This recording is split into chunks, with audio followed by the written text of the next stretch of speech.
So good evening, everybody. I'm your host this evening. I'm John Coelho, and I'd just like for a moment to everyone silence their phones, please, if they have them on them. Great. I believe, and this is, in talking to many of you here, knowing Janice for so many years, that we will be judged as a society by how we care for and treat our children with special needs. To me, this is one of the most precious things we must do really well. The second point, I think, as I was reflecting on today, is we're very blessed that we have in our community a town where we have so much expertise, resources, and talent. I mean, parents for exceptional children. Please stand up, Janice. So everyone knows her. So She's the best. One of the most important things I see about a book like The Power for Navigating Special Education is it's around a shared vision for educators, for parents, to provide student success more effectively. When student schoolwork and parents are all in exquisite harmony, that's when the child truly succeeds and blossoms. And you have to provide an overall lifestyle experience. And I see people nodding, so that to me is one of the things that resonates. This book really provides a pragmatic roadmap really for helping foster those positive partnerships between parents and educators and the child to help them flourish and grow. I'd like to introduce my neighbor Tamara from Warren, and her co-writer Peggy from Weston, all the way from Weston, Connecticut, who just did a TED Talk recently. So congratulate her. Thank you so much, John. So we're just going to give a very short bio of who we are. Some of you do know me, and I appreciate those of you who have worked with me for coming this evening, and many of you know me in a personal capacity and a professional capacity. I've been in education over 30 years. I served as an ESL teacher, and I taught theater arts. I then went on to become an assistant principal, and I worked in the Plainfield school system in Plainfield High School for many years as a supervisor and an administrator. I then went on to have twins. There is an older child somewhere in between that, and she's sitting right there. She's our videographer this evening. But one of my twins lives with autism and cerebral palsy. She is nonverbal, but she uses total communication, and she is still toileted and eats pureed foods, thickened purees. But she is really the light of all of our lives, and she is one of the inspirations for me leaving education, being on that side of it, because I traveled with my daughter for some pretty extensive hyperbaric oxygen and some interesting therapies that we did not do in the United States, but I found extremely very, I would say, satisfying in an American way. I don't know if you would measure scientifically some of her improvements the same way. We like to say, well, I didn't see her go from crawling to running, but we saw a lot of improvements with stem cell therapy and other innovative therapies, and I do have a previous book about that. Anyway, I do want to just let you know that the joy in my life has moved now to publishing and researching and becoming a scholar in special education, as well as general education in some facets. And that will lead to my partnership with Peggy Budd, who is going to give a little about herself. But I do want to just finish by saying that we are enjoying this book tour, and this is really my home ground, and I thank you all for coming, because I would have been embarrassed if I couldn't get anyone here. Now, so thank you so much, and I'll turn over to Peggy.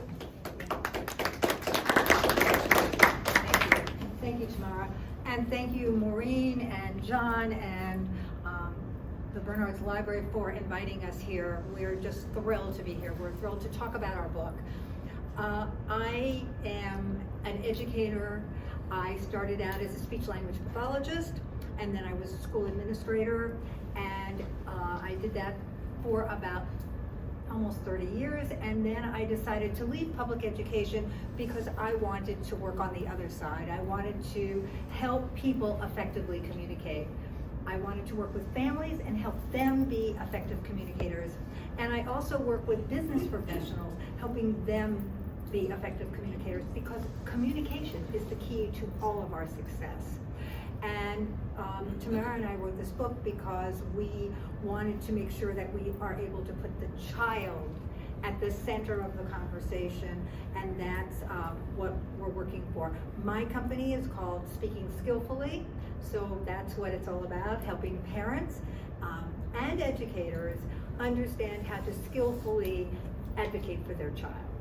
So on that note, I think I also forgot, I do have a company as well. It's called East Coast Educational Consulting, and the idea is, instead of just representing the parents, we feel very strongly about bridging the gap between the educator and the parents. And just a quick anecdote, I was just at an IEP meeting, not in Bernard's district, last week, and the attendance sheet came around and somebody said, oh, okay, you're the advocate sign. And I said, I'm not an advocate. And I said, no, I'm an educational consultant, and I'm here to help everybody talk and everyone understand each other's perspectives. And you know, the woman who was running the meeting was really like, I've never heard that before. So this is a little bit of the message that we're trying to put forward in a non-adversarial way. And really everything we talk about this evening is going to be both on the side of the educators and the side of the parents. And I think with the child. With the child at the center of the conversation. So why don't you show, we decided we have a little video. It's going to take actually 60 seconds, but we can get highlights. Lower the lights and then That would put be the lights great. on, because it may be easier. And this video explains a little bit about Our message. our message. Hopefully it works. Meet Taylor. Taylor used to have a hard time in school and needed more help than keep up with the curriculum. Taylor's parents weren't sure how to navigate the special education process. The school team was making recommendations about placement, programs, and services without considering their suggestions. Ineffective communication and lack of collaboration meant that meetings turned into heated arguments. After Taylor's parents and teachers read Navigating Special Education, they started to listen to each other and were able to communicate more effectively. Parents and educators now understood how to work collaboratively as partners with a shared vision. Everyone felt that their voices were heard during the IEP meetings, and their data-driven perspectives were considered when developing the education plan. As a result, Taylor's academic success improved dramatically. If you want to build a trustworthy parent-educator partnership to ensure student success, visit navigatingspecialeducation.com to order your book today. It's a win-win for everyone. As Tamara said, we live 100 miles apart, and I'd like her to let you know how we came to write this book and meet each other. It's an exciting story. Okay, so Peggy and I are partners for almost, I think, 10 years. Yeah. 10 years or over 10 years. And we have a wonderful working relationship. And sometimes we actually live what we preach. Many times, Peggy has one perspective, and I have a different perspective. We are different ages. We were raised in different states. We had different educational backgrounds. And so when we got together years before COVID, we decided, actually, this is right when LinkedIn came out. Are any of you guys on LinkedIn?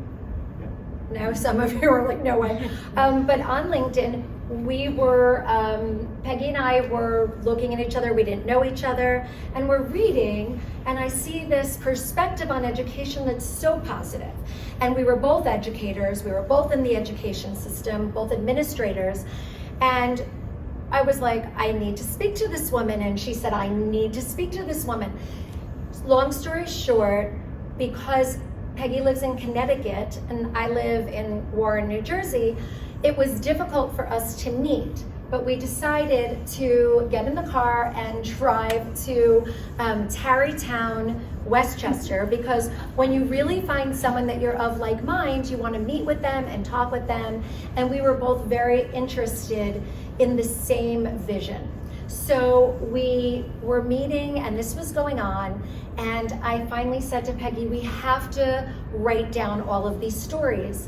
And you might have been one of those stories, Janice, I don't know. But we had so many wonderful stories to share. Both of us were doing great work in our fields and working with wonderful families and school districts. So at the time we started writing these stories and we said we must write a book.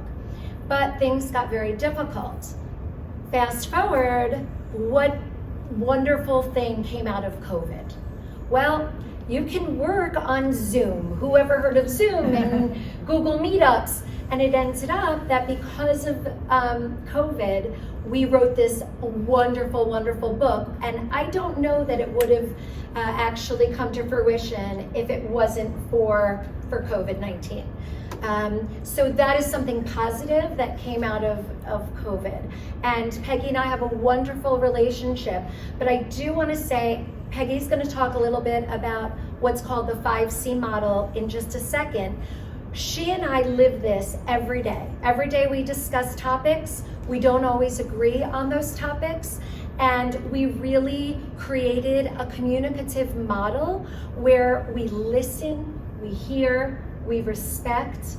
And I'm going to let Peggy take it from here and introduce the most important piece of our book that we created together.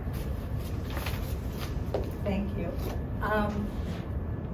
I guess one of the things, just to talk about collaboration before I talk about the 5C model, is that when Tamara and I really got this book together and we started reading it, what I think was more startling than anything else, I mean, seeing the book in print was exciting and all of this, but was to read it and realize that as we read these words, it wasn't my voice and it wasn't Tamara's voice.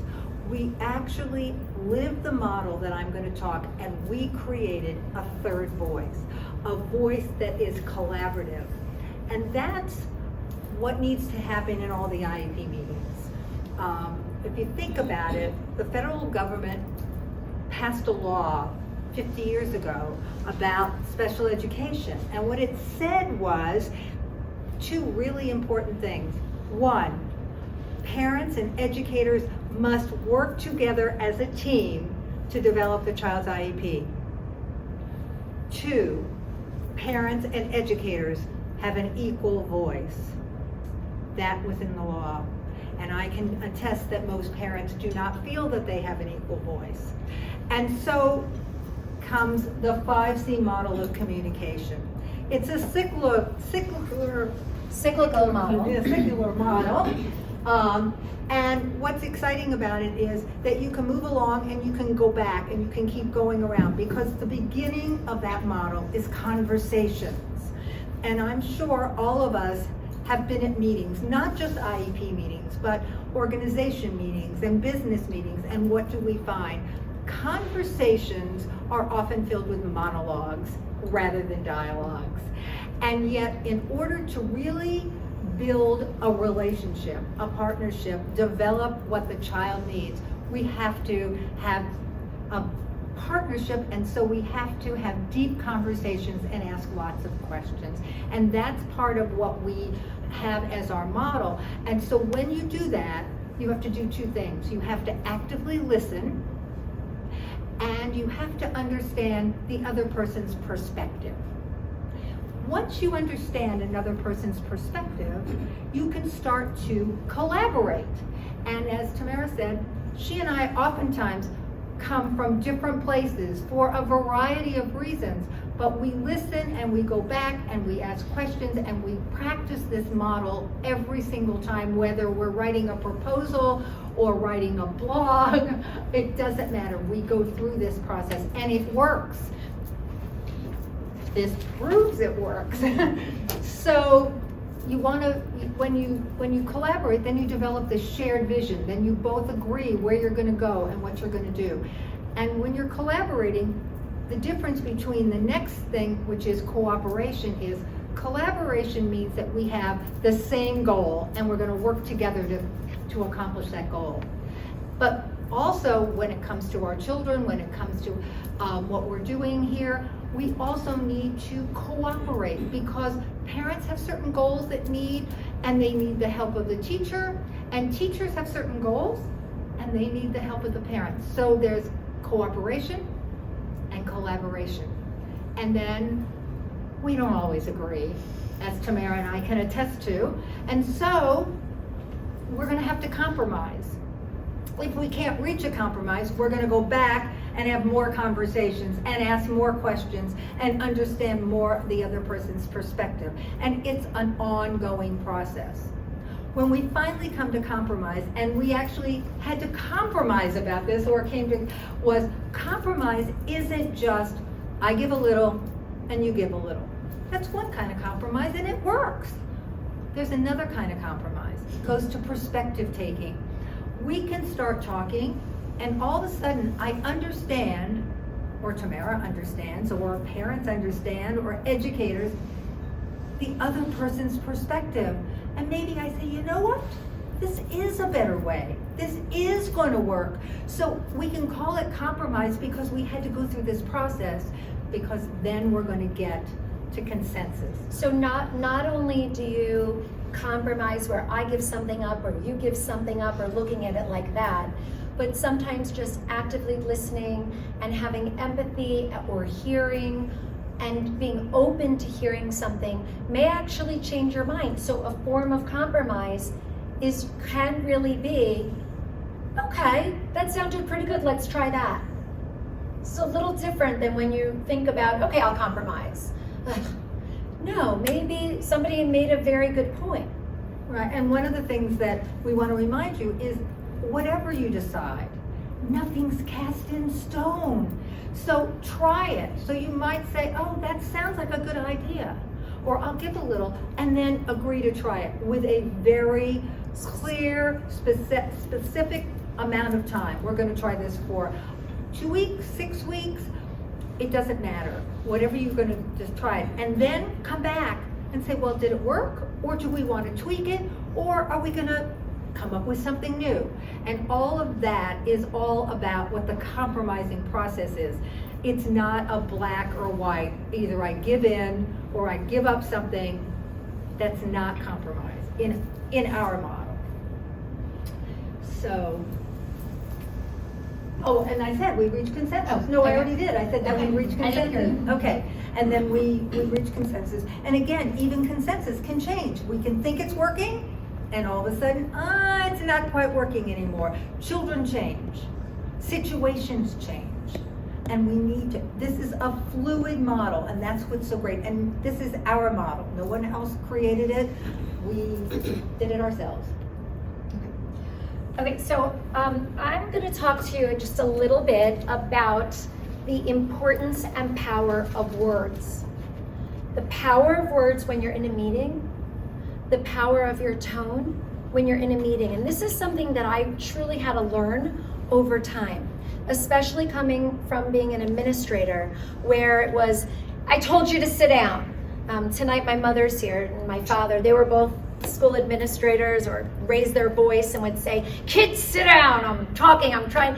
So we have to grow and change and understand that our tone shows a lot of respect, that and Peggy's going to speak about some active listening techniques.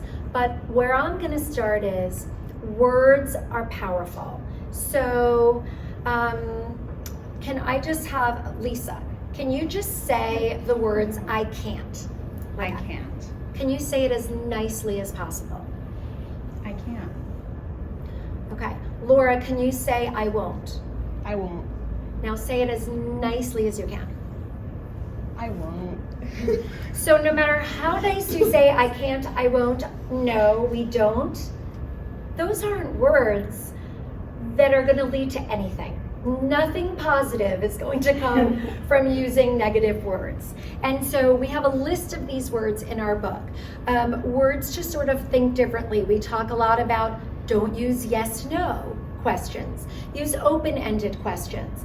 And when we're talking about words and the power of words, just think about how you can present something in a positive manner.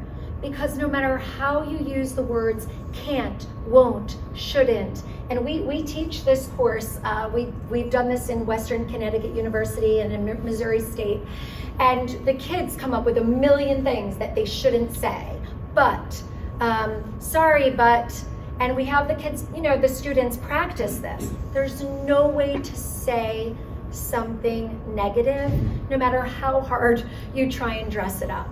And nobody wants to hear that if you're trying to have positive dialogue.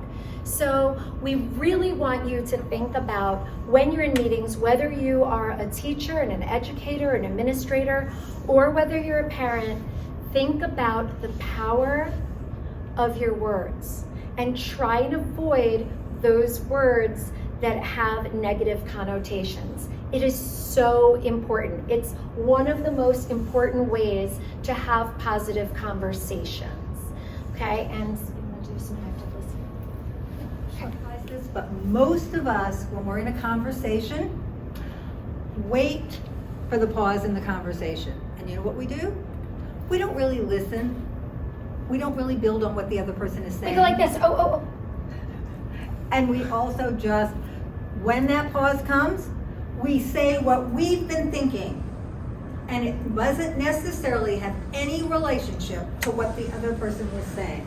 That's not being an active listener, and it's not moving the conversation along. And so we ask, and we have a lot of activities in our book and a lot of stories about that, because words, they shut down the conversation. We have a story in the book which, I'm not even going to go into the story, but the thing is that the most important thing in the story is that the teacher says, I think the child belongs in a self-contained classroom.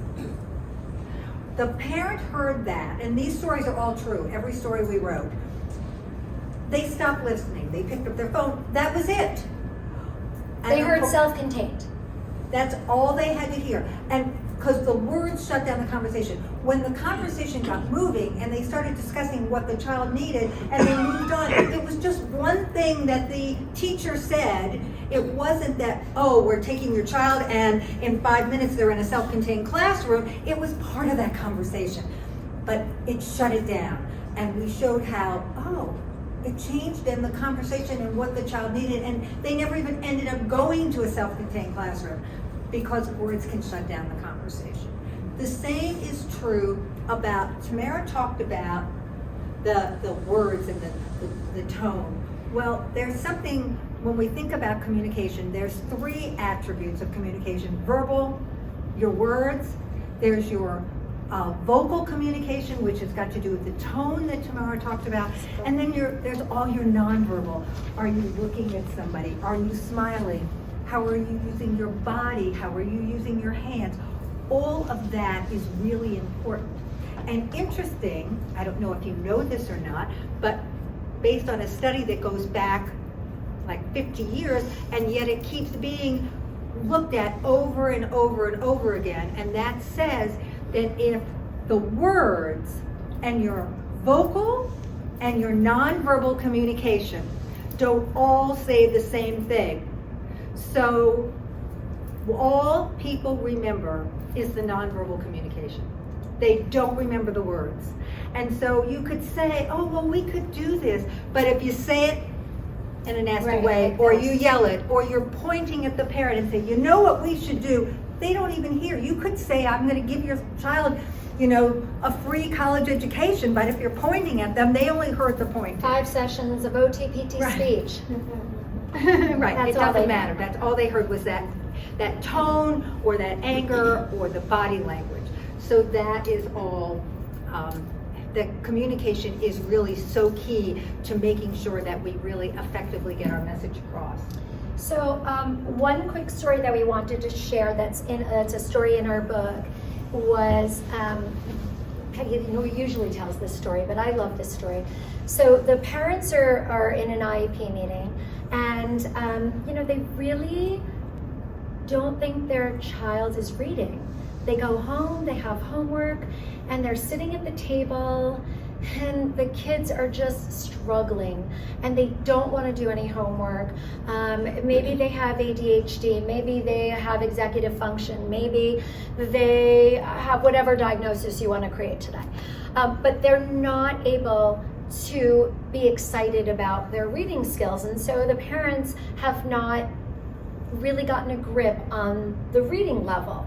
And this family, let's say, goes to an IEP meeting, and they say, where do you think my child is reading?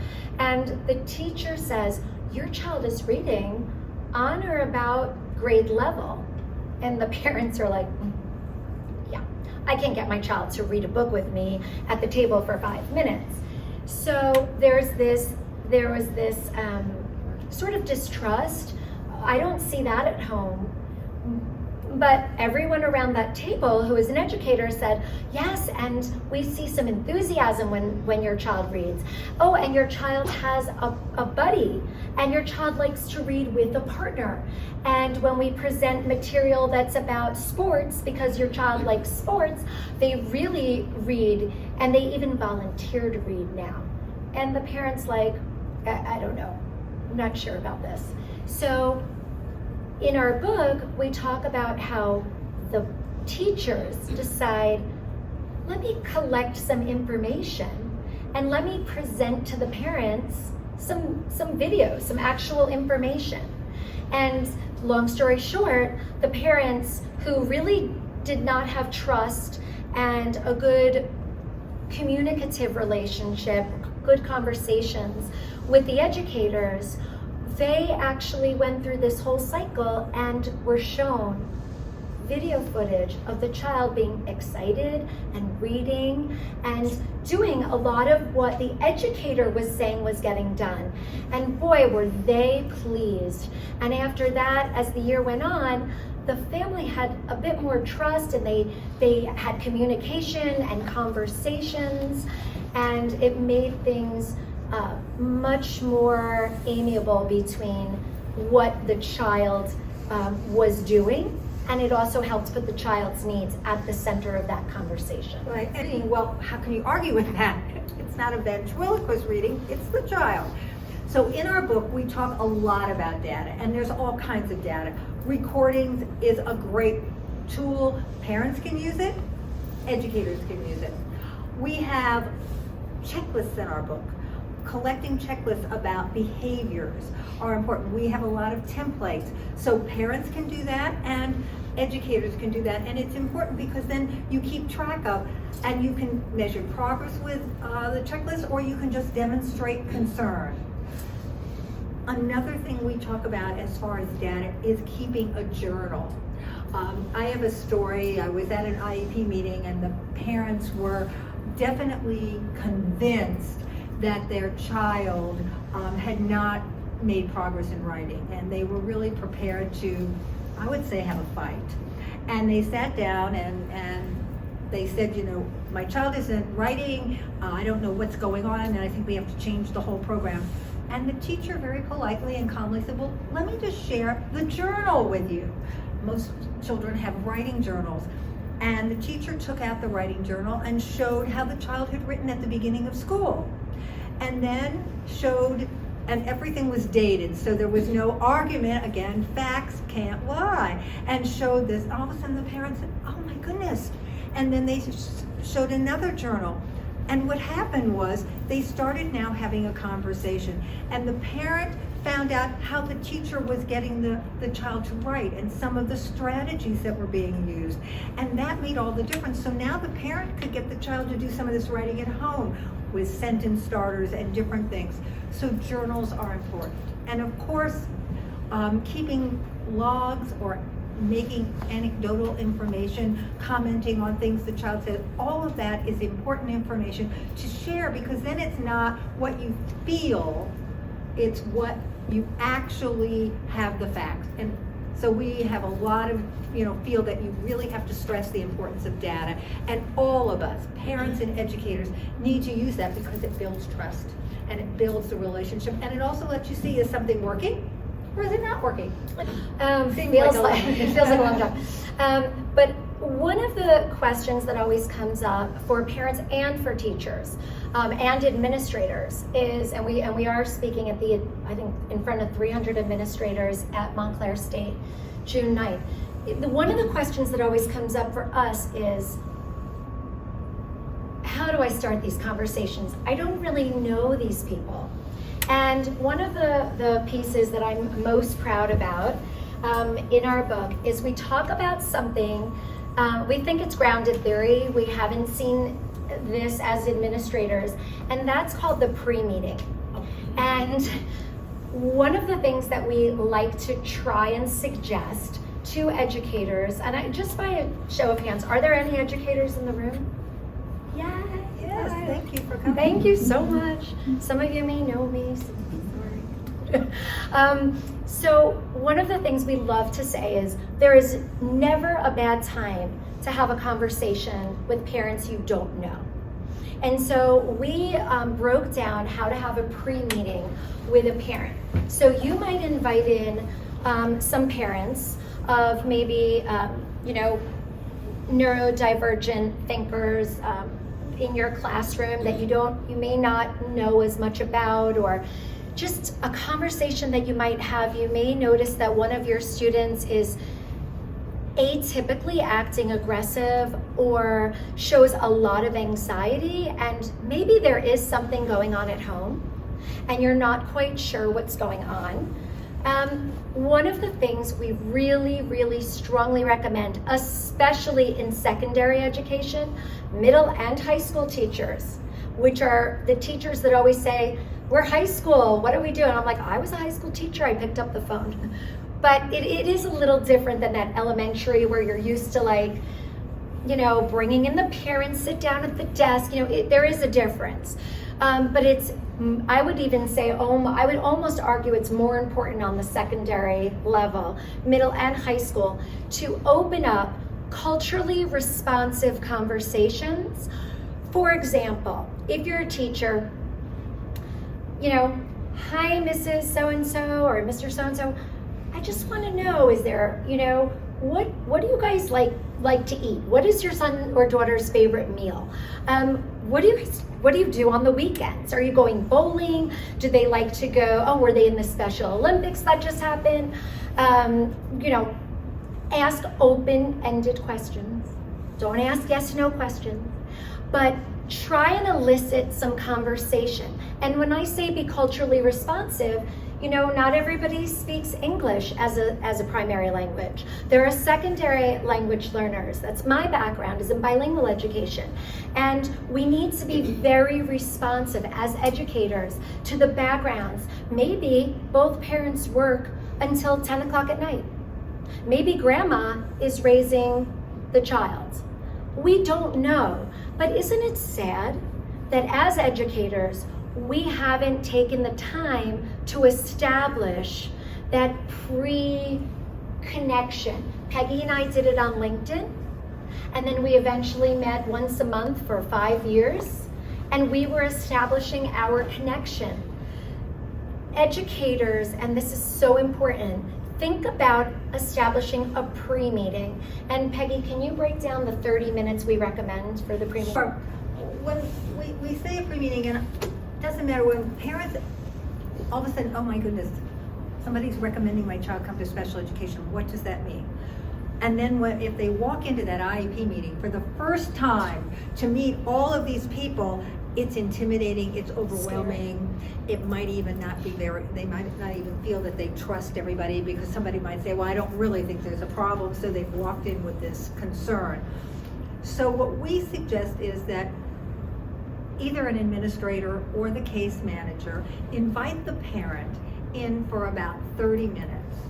And what happens at that meeting is, first, just what Tamara said, we want them to basically just to get to know each other so that they have a little conversation. The teacher and the parent will just what do you like to do? Tell me a little bit about your child. What does your child like to do? What are you doing next week? But not about the problem. And now that you've started to develop this little bit of connection, then you can say, and you know what? For the next 15 minutes, What do you want to talk about? It's Tell going us. to be, we're going to have this IEP meeting, and I'm going to give you a little bit of what's going to happen. And give them a little bit of, you find out the agenda, maybe a few terms that they may not be familiar with, what's going to happen. And now, when they come to this meeting, two things are going to be. One, they're going to be a little more familiar with the process, and it didn't happen in that document that they got, their procedural safeguards, which every time I look at it, it gives me ajna, because it's so overwhelming and so legalese. And secondly, they're going to feel that they connected. Oh, I have a there's friend Mrs. here. Jones that I just You're my met with partner. her. You're my teacher. You know, You like and, my and kids. I met with this person, and so I have this connection. So it's going to make that meeting feel a little less intimidating and at least a little friendlier. So we highly recommend that pre-meeting, and we know that this is our invention. You And won't some- find this in and any sometimes- book. Right, and sometimes administrators actually say, should we bring them into the principal's office?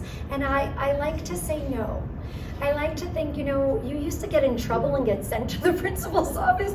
So we like to say to the principals that have read this and like the idea or endorsed it, maybe you can meet with them in the multi-purpose room, go for a walk outside if it's a nice day. It can just take a little bit of time, especially with the elementary principals. But that pre-meeting piece really allows you to feel that you have a partner on the team.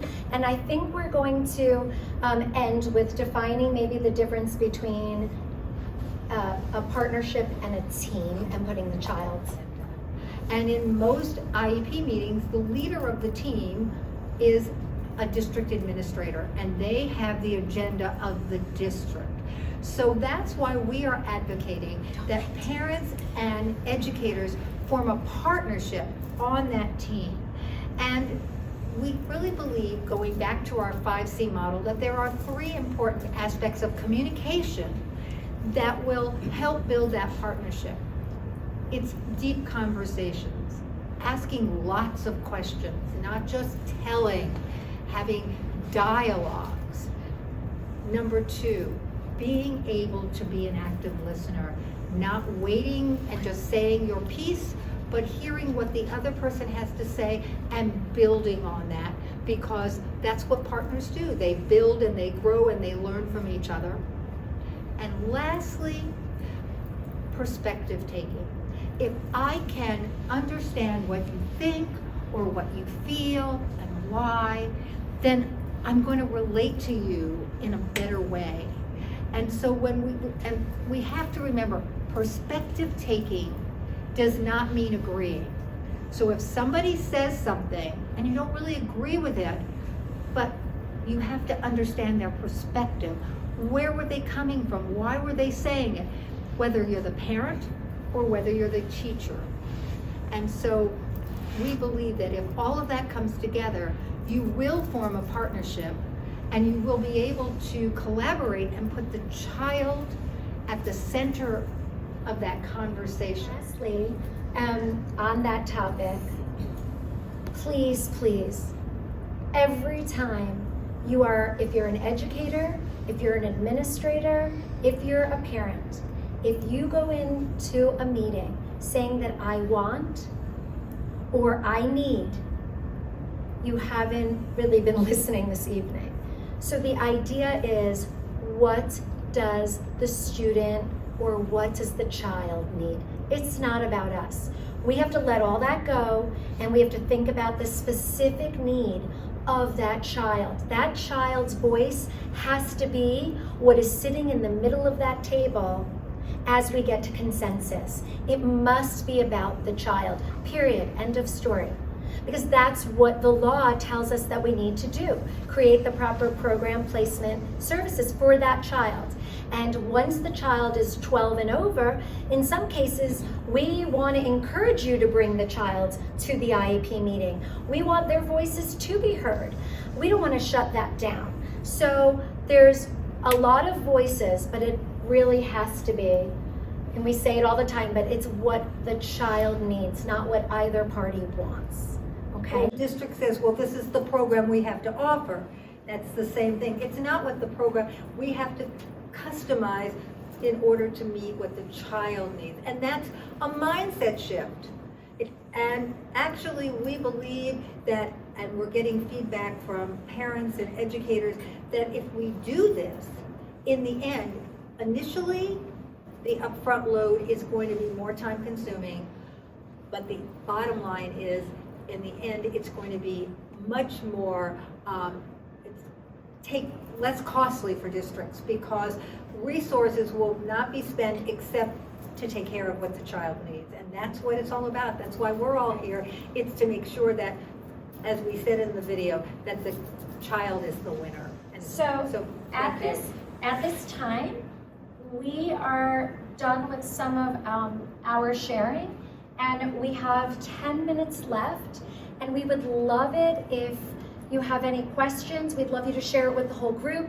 Sometimes you learn from just listening to others, but we'd love you to, any comments, any questions for us. You have over 60 years experience in this room, and it looks like we have other educators here that could help answer the questions too. So please, let's share at this time. Anyone? Or at least just, okay, go Jen. yeah. I love this whole idea, and I think the collaboration piece is so important. I just wonder if you have a perspective on any situations where school districts are having trouble with budgets, and there's maybe not enough staff available, there's not enough case managers to do things the way that you're describing.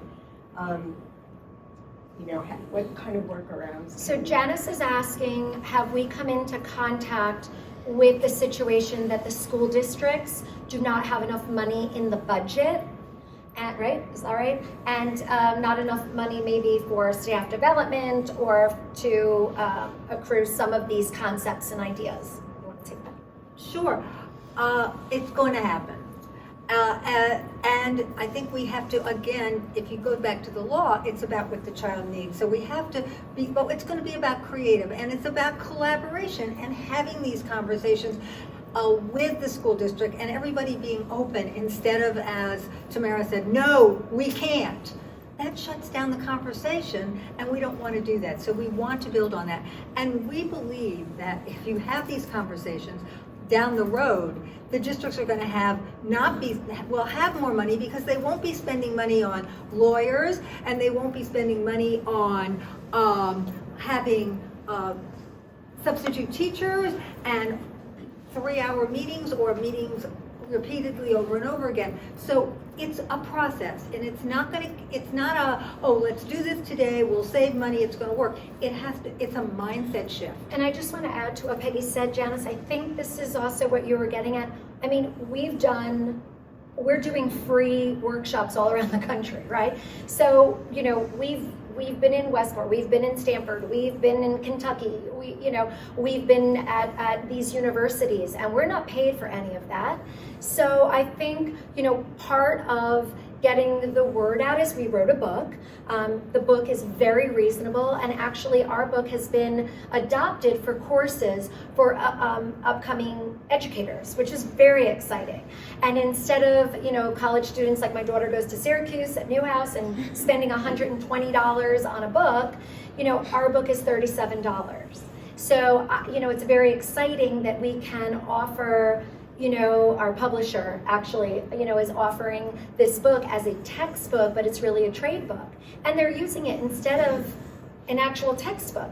So there are ways to get around. And I think, both of us feel socially that it's important for us to do things that are not necessarily about money. And you would hope that maybe tonight, some of you do work in the Bernards Township or other local school districts, you would turnkey some of these ideas. Or you could bring the book and say, you know what, I'm gonna meaning you, could volunteer to talk about some of these conversation starters and examples. I mean, our book is full of tools. And So it there's doesn't one- need to be us. Right. It doesn't need to be us And to one of answer the your great, question. one of the great things in the book, I think it's one of my favorite parts, is there are 20 case studies, 20 stories that highlight something that probably Will resound all of with you will resonate with somebody on at least one of the stories. Of course, we changed the names, but the stories actually happened, and how they got solved actually happened. And so reading those stories, having school districts do that is great. We are available to do professional development. If school districts want, we are available to do Corporations, we have right. a bunch of corporations. and to go in that we and to work with. really facilitate conversations. It's changing how we think about things, and that doesn't happen overnight. I do believe, and Tamara believes, that if you do this and you take on the mindset of forming a partnership and not being a member of a team. My favorite thing when I think about, people say, well, go team go. Well, what's the team that we think about first when you think about that? A sports team. And you tell me, the sports team has a coach, and there isn't a player on that team that's going to play if the coach didn't say to go in, because the coach is the leader. It's not an equal voice. The team doesn't have, oh, we want Sally to play or George to play. No, the coach makes that decision. That's what's wrong with teams. We are advocating partnerships. Is there anyone else? Other We'll be questions? quick because we only have a few more minutes. Any comments? Yes. So I'm relatively new to the IEP process because my daughter has been receiving special services for 1 year, and we are seeing, look, maybe I'm not sure if we have enough involvement to this, but we are seeing that she has a potential at some point be ready for general education. Okay.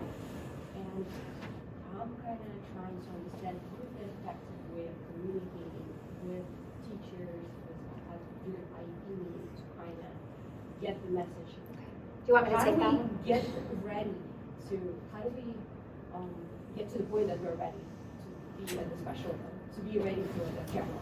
The Peggy, data. I was going to say. Yeah, the data. I mean, if you see what is your evidence, what do you have, whether it's the book that your child's reading or the homework that they're doing or the independence they're showing, whether it's a checklist or whether it's a video, bringing that to the meeting, this is why I see that they're getting ready to Also- transition. Also, on top of the data, you can, if you're new to the IEP process, you can always, number one, you can ask for as many, I know teachers hate this, but you can ask for as many IEP meetings as you want, or that is based on progression or moving the student forward. And that's many, many conversations, right? If you have more than one IEP meeting a year, you're getting those conversations going.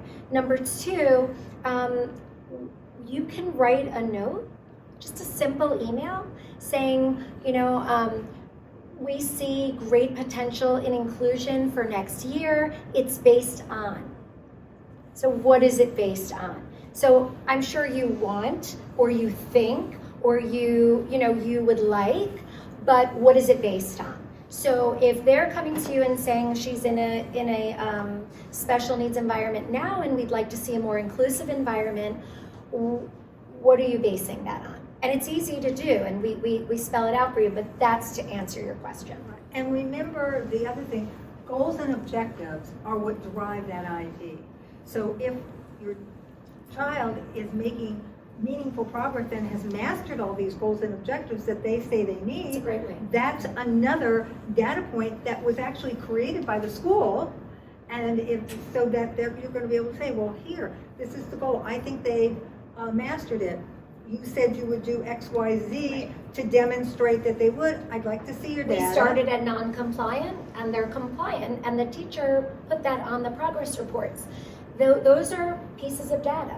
And that's where, today I just had a quick conversation, and I was told that the goals in IEP, they are below the grade level. So definitely you meeting the goals on IEP, but you're still not ready for the grade level. So Why don't how do we get to the general education level, each IEP sets goals that are lower? Because then every year, or as soon as your child reaches mastery on the goal, and it doesn't have to be at the end of the year, it could be 6 months, then you need to rewrite and make the goals the next level. So the goals are going to keep growing to get them ready. We aren't going to keep them on this goal. So if it was compliance, as Tamara said, and now the child is compliant, well, what is another goal that the school district believes your child needs in order to be ready to transition? Well, let's have them do that goal. And what do they need to do? So it's all based on those goals and objectives, and you can have as many as you think the child can make progress on, and you can, once they've mastered it, you can have a meeting. Doesn't have to be a year, it can be 6 months to redo the goals and objectives. So at this time, I think we'll talk to you privately if you'd like. I will stay and I'll speak with you and answer, and Peggy will too, for anyone in the room.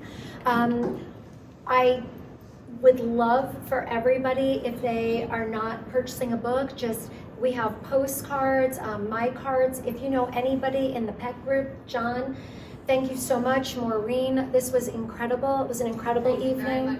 Thank you. The book up there on the table This is in the library? the library's book. The library, I think, has 2 copies. That one is available to take out tonight. Now, I do want to just let you know that we have had a lot of requests for the book to be translated into languages, and we are working with Slack, which is our publisher, and they are aware of putting it into Spanish and Chinese and other requested languages. That has not happened yet, but because we go into different cities, we are aware that people really, really want this book translated, and we are actively encouraging our publisher to do that as soon as we can. Is there a way for us to get an update on when it might be available in other languages? No, because we don't have We put it to community, and it would be a real benefit. yeah, we actually put it to our publisher, and he knows we're kind of like squeezing him.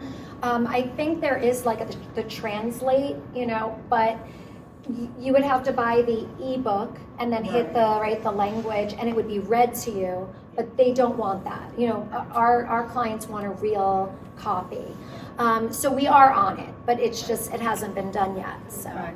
And it would be more, I guess, if you have people in a district to It's take very responsive to do that. To have them take the book, and then they would have to, translate it to the parent. We know it's a problem. Actually, in some ways, it's a great problem, because the book is so, people want it and they want to do it, but it's a slow, as we know, it's a slow process. Okay, so we promised we would stop. Oh, question. yes. So one just a suggestion. I was going to talk about the cultural piece, because community, when I'm here, is very international in Baskerville. But I'll talk to you privately about that in the constraints of time. What about taking the vignettes, the different sections, and converting them into short stories on YouTube, for your audience? So to address your question, that could be done in Spanish before the book That comes could, out. and I speak a little Spanish. I will say, we just got, Laura's helping us. We're doing a TikTok, and where we're just going to do short, those are for short vignettes. I'm learning, and we have a YouTube channel that we are going to be going into a studio soon, shortly. We do have podcasts, yes, but we haven't just had a request for Spanish. We've had requests from many communities. Yeah. So that would be great, John. That would be great. That's a great idea. Short vignettes. Yep. Okay. So we thank you so much, Thank and you we'll so be around much. to answer And thank you, questions. Maureen. Thank you. We have books if anyone wants. Needed that. I have like one whole group of kids that we need more, I need that.